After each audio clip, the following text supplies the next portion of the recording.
Welcome to the Locked On Titans podcast. I am your host, Tyler Rowland. Titans fans, no Tennessee Titans game to preview today as your Tennessee Titans are the number one seed in the AFC and have a bye into the second round. But that gives us a good opportunity for a little Around the League Friday. First, we're going to take a look at what's going on with the Tennessee Titans division rivals in the AFC South. And spoiler alert, it's not looking pretty. Then I'm going to hand out my NFL awards, things like MVP, Defensive Player of the Year, and of course, Coach of the Year. And then there are some games being played this weekend. It is super wild card weekend in the NFL. I'm going to go over all the games, tell you who I think will win and who ultimately will be playing the Tennessee Titans in round two. So all of that on an Around the League Friday on the Locked On Titans podcast.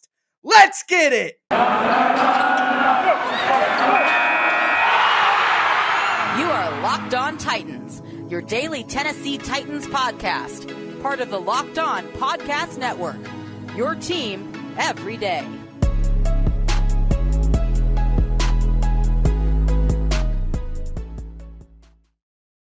Heyo, Titans fans. It is a Friday edition of the Locked On Titans podcast, little Around the League Friday. Going to take a look at some of the general news in the NFL, some general items, but we are going to start with the Tennessee Titans division rivals in the AFC South. There has been a ton of drama surrounding all three teams. I'm just going to give you guys a little bit of recap of the most recent events. Before we get into that, do got to thank you guys for making the Locked On Titans podcast your first listen every day. If this is your first ever listen to the Locked On Titans podcast, you got to subscribe on whatever platform you do stream. Also, make sure you check out the Locked On Titans YouTube channel. Subscribe over there. Smash that notification bell so you know when all of my content goes live. If you're watching on YouTube right now, make sure you hit that thumbs up button. I am going to be putting out daily, Monday through Friday, Tennessee Titans content, not only during the regular season, not only during the playoffs, but all year long. There's not another Titans content creator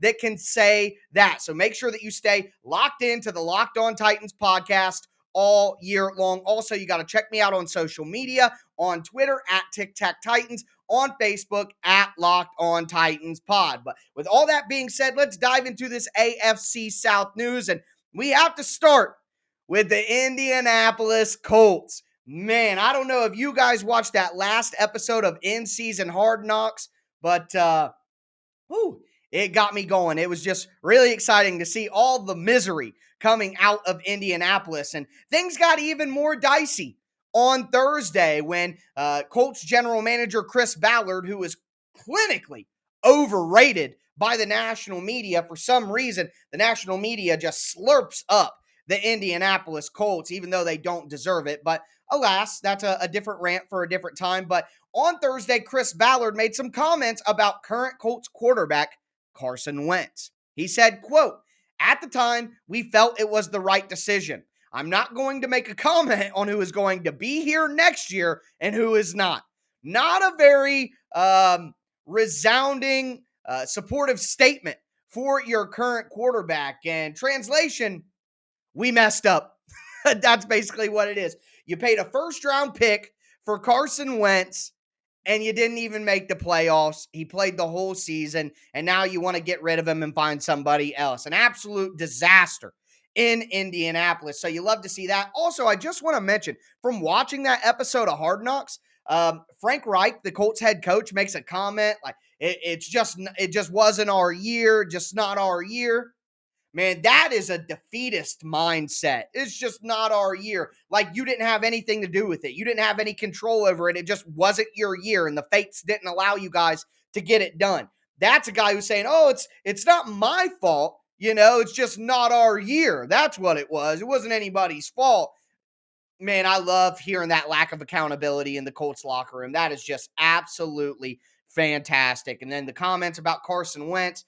T.Y. Hilton is liking posts on Twitter after the game of memes wishing that they had Andrew Luck back. I mean, I just love it. It's my favorite song, Indianapolis Tears. I would drink them all day long. Moving forward, though, the Houston Texans were in the news on Thursday as well, as they fire head coach David Culley. Now, Culley is not one of the better coaches in the NFL, but winning 4 games with that Texans roster, I mean, what else do you expect the guy to do? He was basically a patsy. He was basically a sacrificial lamb. The Texans organization is a dumpster fire, quite frankly. Now they're saying that their leading candidate to come in and be the coach is Brian Flores, who Flores is a pretty good coach, but he rubbed everybody the wrong way in Miami to the point where they didn't care what the record was. They just needed him out of the building. Well, who else could pair perfectly with Jack Easterby in that disaster of a franchise in Houston other than Brian Flores, one of the least liked head coaches in the NFL? I mean, it's just all so perfect. And that wasn't the only firing that happened in Houston. Texans offensive coordinator Tim Kelly, Dennis Kelly's brother, was fired. Insanity. Just true insanity. Tim Kelly was somebody that the Titans tried to hire for offensive coordinator last all season instead of Todd Downing, but the Texans blocked their interview request so that they couldn't hire him. So in the press conference on Sunday, Mike Vrabel even talked about the comeback attempt from the Texans and said Tim Kelly did a really good job. So obviously I'm struggling here. Obviously, Mike Vrabel has respect for Tim Kelly. Mike Vrabel values Tim Kelly. And I got to tell you guys, in the unfortunate event that the Titans lose their first playoff game, I'm firing Todd Downing immediately and hiring Tim Kelly if he's not already hired by the time that happens. I would look for him to maybe go to the Panthers, maybe go to the Vikings as well under a defensive head coach, maybe the Broncos, something like that. Tim Kelly is a good offensive mind in the NFL. We saw what he was dialing up. I even talked about Tim Kelly and gave him credit in Rewatch Wednesday. So just a disaster in Houston as we expected. And then finally, the Jacksonville Jaguars, they still haven't hired a coach, but all indications are that they're looking at Bill O'Brien. Now, I think Bill O'Brien is a good football coach. The Texans won the division 4 years out of 7 chances while he was the head coach. I think he's a good coach, but he's not good with personnel. The guy that they're keeping at GM is Trent Baalke, who I think is terrible. He had terrible relationships in San Francisco. He made a ton of bad decisions in San Francisco. So keeping Trent Baalke around is absolutely fantastic. You do that, Jacksonville. And then you bring in B.O.B. And how long before those guys start clashing and beating heads?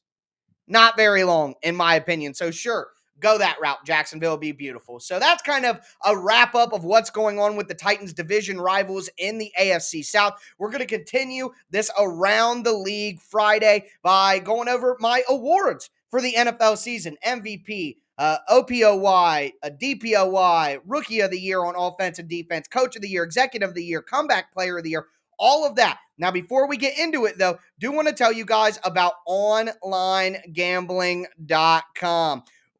We're all looking for the edge these days, and I'd like to thank OnlineGambling.com for sponsoring today's podcast.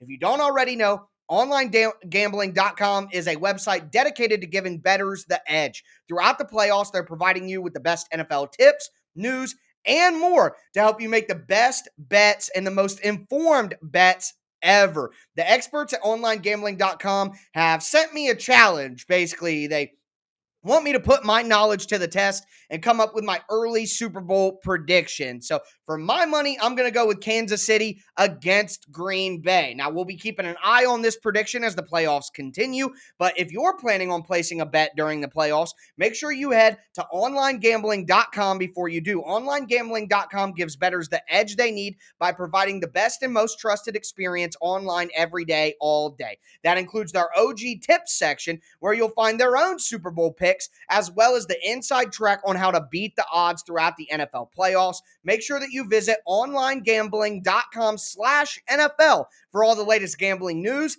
tips, and info to beat the odds and give you the edge you need throughout the playoffs. Remember, that's onlinegambling.com/NFL to make the most of this year's playoffs. Also, gotta tell all you Titans fans about an incredible app that anybody who buys gas has to know about. It's called Get Upside. My listeners are making up to 25 cents for every gallon of gas every time they fill up. Just download the free Get Upside app in the App Store or on Google Play right now. And when you do, use the promo code TOUCHDOWN and you're going to get a bonus 25 cents per gallon on your first fill up. That's up to 50 cents cash back. Don't pay full price at the pump ever again. Get cash back using Get Upside. Download the app for free. Use that promo code touchdown to get up to 50 cents a gallon cash back on your first tank. People who drive a lot get up to $200-300 a month in cash back. And here's the thing. There's no catch. The cash back goes right to your Get Upside account, and you can cash out at any time directly to your bank account, a PayPal, or even to an e-gift card like for Amazon. Just download the free Get Upside app. Use that promo code touchdown to get up to 50 cents a gallon cash back on your first tank. That's code touchdown on the free Get Upside app.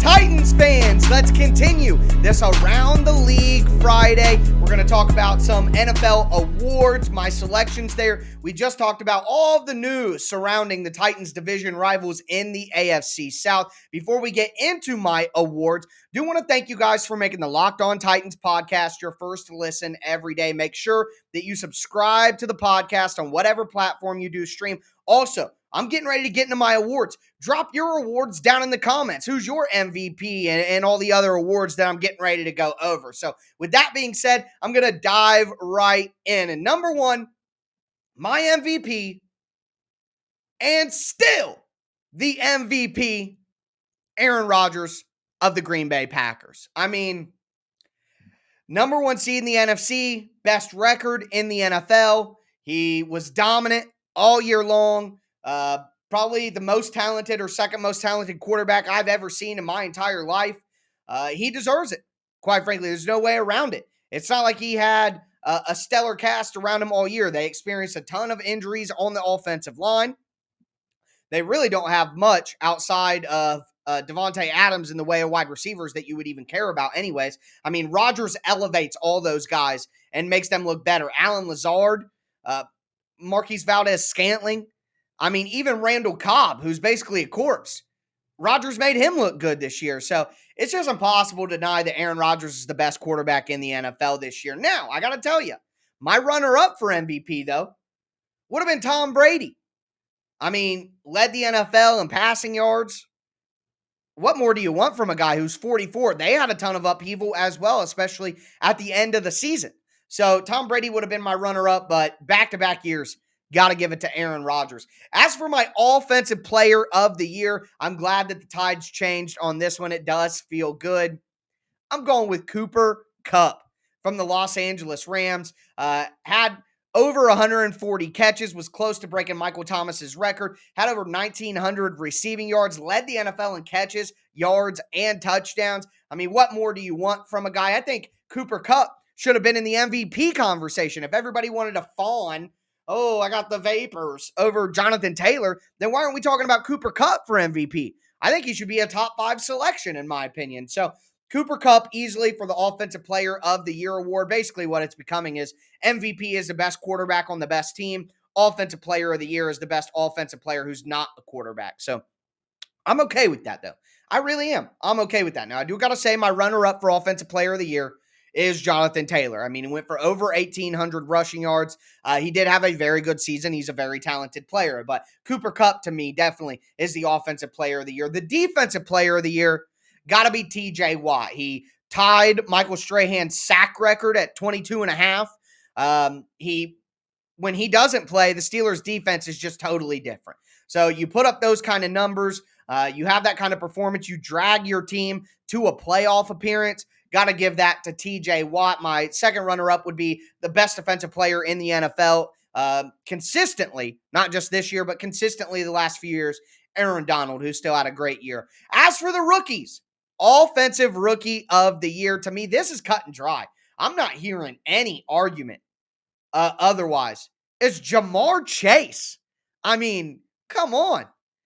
What are we talking about here? Just slightly behind Justin Jefferson's rookie record for receiving yards. But I think what adds into it more, and there's always a bit of narrative that goes into awards. And I think there should be. It shouldn't be purely statistically based. We got to take context into account. For Jamar Chase, everybody said that the Bengals shouldn't pick Jamar Chase at 5. They should go with Penei Sewell. Wrong. Sewell's a decent player too, but wrong, obviously. Everybody was giving Jamar Chase grief in training camp in the preseason for his drops. He's been phenomenal. And every time the Bengals need a big play, he's the one who makes it. He's just absolutely incredible already from the jump as a rookie. So I know that some people want to give Mac Jones this award.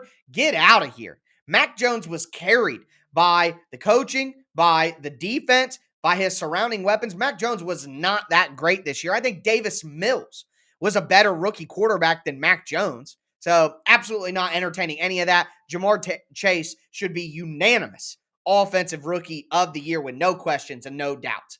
Defensive rookie of the year, I just said Jamar Chase is hands down the offensive rookie of the year. I think the defensive rookie of the year conversation is even more set in stone. Micah Parsons. I mean, Micah Parsons might get some votes for defensive player of the year, not even rookie. He was nuts this year. So definitely Micah Parsons for defensive rookie of the year. My runner-up was Christian Barmore, the defensive tackle from the New England Patriots. For coach of the year, I'm going with Zach. Just kidding, guys. You know what I'm doing. Mike Vrabel. And he should be. This isn't anything Homer at all. Mike Vrabel should be the coach of the year. 91 different players on the roster, an NFL record. Missing Derrick Henry for a half of a season. 12-5 in the number one seed in the AFC. I mean, what more could you want?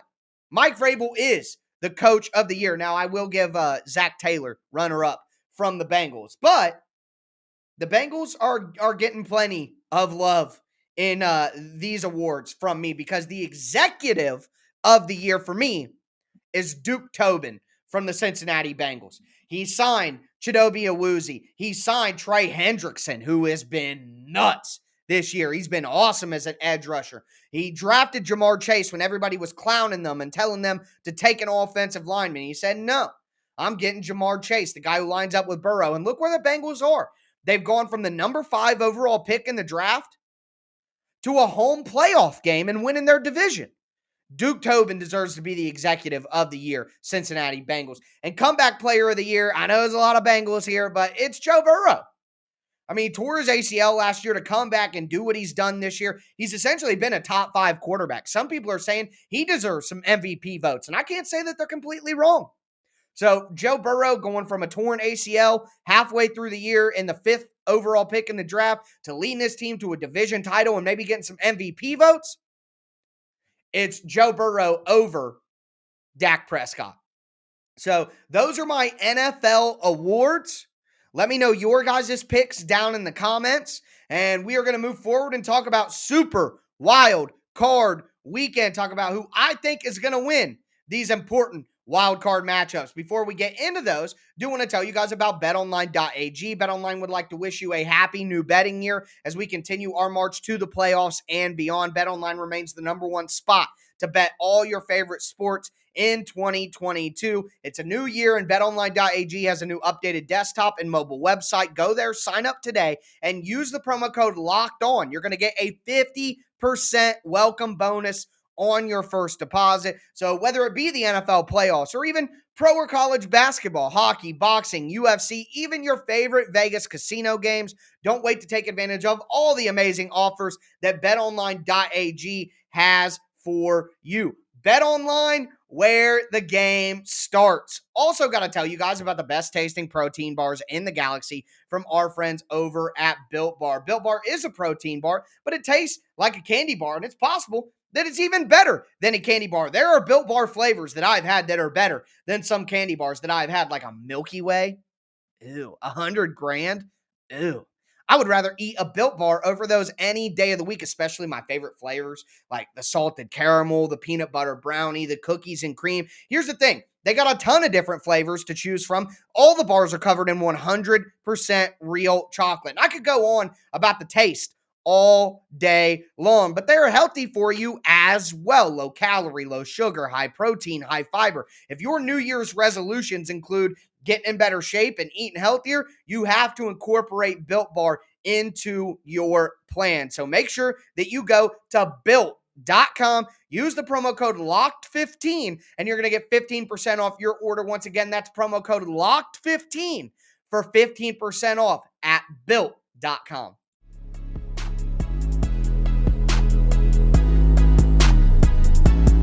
fans, let's cap off this Around the League Friday edition of the Locked On Titans podcast by taking a look at Super Wild Card Weekend, what games are being played this weekend, how do I think they'll go, who do I think will win, and ultimately, who do I think the Tennessee Titans will be facing next weekend. We're going to get into all of that. Before we do, I want to remind you guys, or thank you guys again, for making the Locked On Titans podcast your first listen every day. As for your second listen, I told you guys about onlinegambling.com. I told you guys about betonline.ag. Now I want to tell you about Locked On Bets. So here's what you do. You get your gambling advice and check out the OG tips from onlinegambling.com. Then you go to the Locked On Bets podcast hosted by your boy Q and handicapping expert Lee Sterling. You take both those pieces of information together, and then you go to betonline.ag and place your wager. So make sure you check out the Locked On Bets podcast presented by betonline.ag wherever you get your podcast. But we talked about the AFC South. We did my NFL awards. Let's talk about these games. So on Saturday, the first game is the Cincinnati Bengals hosting the Las Vegas Raiders. And I'm telling you guys, I'm hoping that the Raiders win that game. But I think the Bengals win that game. The Bengals are hot. I like what they got going. They got a pretty decent defense, great weapons on offense, a really good quarterback. I think Joe Burrow is better than Derek Carr. At the end of the day, that's what it really comes down to at some point for me. So I'll take the better quarterback. I'll take the better roster. I'm going with the Bengals in that game. The next game, Saturday night, Patriots at Buffalo Bills. And here is my upset. I think the Patriots beat the Buffalo Bills. They played twice already this year, split the series, but the weather in Buffalo is going to be very, very cold. It's going to be windy. There's going to be precipitation. And the last time that these two teams played a game like that, the Patriots really put it on them. The Buffalo Bills are not good at running the ball. They're not good at stopping the run. And when we get into playoff time, those things really, really matter a lot. So give me the Patriots in that game. And by the way, if you are somebody who wants to gamble, the Patriots are 4-point underdogs right now. Give me Bill Belichick and those points against Buffalo. Love that. On Sunday, the first game, Tampa Bay against Philadelphia. I'm not even going to play around with this one. Tampa Bay is going to win that game. It may be closer than people expect. I mean, Philly right now is like a 9-point dog. I like the points in that one, but I think Tampa Bay is going to find a way to win the game. Again, Tom Brady over Jalen Hurts. It's really that simple for me. And I know that I went with Mac Jones over Josh Allen, but the equation there is Bill Belichick, the best football coach of all time. So, yeah, anyways, moving forward. The next game on the slate on Sunday afternoon is the Dallas Cowboys against the San Francisco 49ers. I went back and forth on this one, and I got to tell you, if I was betting on the game, I love the 49ers getting some points here, but I think Dallas ultimately finds a way to win the game at home. I mean, I really do like the 49ers, though. I don't want to make it seem like I'm super confident and comfortable with Dallas. I think Dallas wins, but the 49ers have a really good team as well. Love Kyle Shanahan, but I'm going to take Dak Prescott over Jimmy Garoppolo. And then to cap off Sunday night, it's the Kansas City Chiefs hosting the Pittsburgh Steelers. Give me a break, folks.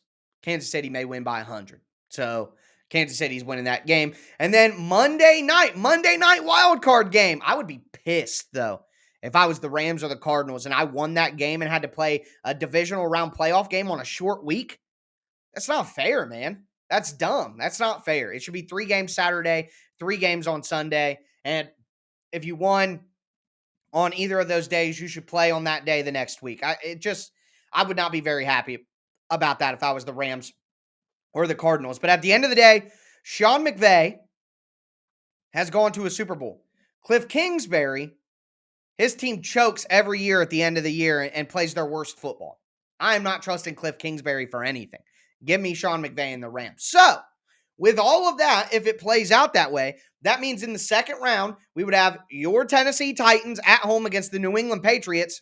Oh, I'd be licking my chops for that rematch, guys. That would just absolutely play perfectly into the Titans' hands. And then Cincinnati would go to Kansas City, which I think would just be an excellent game, an excellent rematch. That's what the NFL wants. put New England and the Titans against each other, that hard-nosed matchup, and then have the two explosive offenses duke it out in Kansas City. That is good television. And then you'd have the Rams against the Green Bay Packers. I think Green Bay would win that game. You'd have Dallas at Tampa Bay. I think Tampa Bay would win that game. So then you'd have the Titans versus Kansas City, Green Bay versus Tampa Bay. That's the way it should be.